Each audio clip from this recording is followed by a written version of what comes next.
Iran হচ্ছে একমাত্র পৃথিবীতে বর্তমানে ইসলামিক বিপ্লবের দেশ। একমাত্র ইসলামিক বিপ্লবের দেশ কি? ইরান।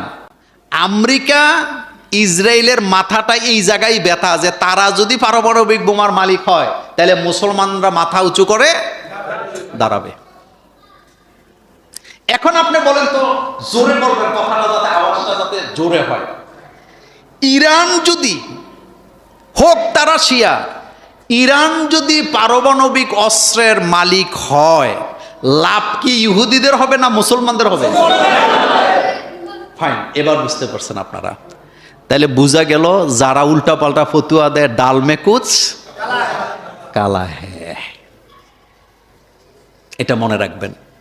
তবে আলহামদুলিল্লাহ, ইরান শুধু বিজয়ী লাভ করে নাই, পৃথিবীকে দেখায়া দিছে আমাদের পাশে তোমরা দাঁড়াও চাই না দাঁড়াও, আমাদের পক্ষে একজন আছে। সে কে?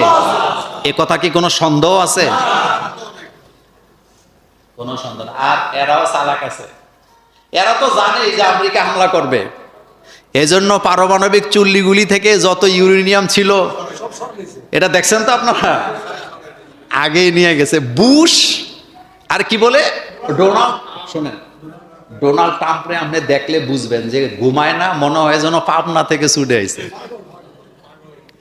মানে কোন সময় যে কোনটা কয় কোনো মাথা কি নাই।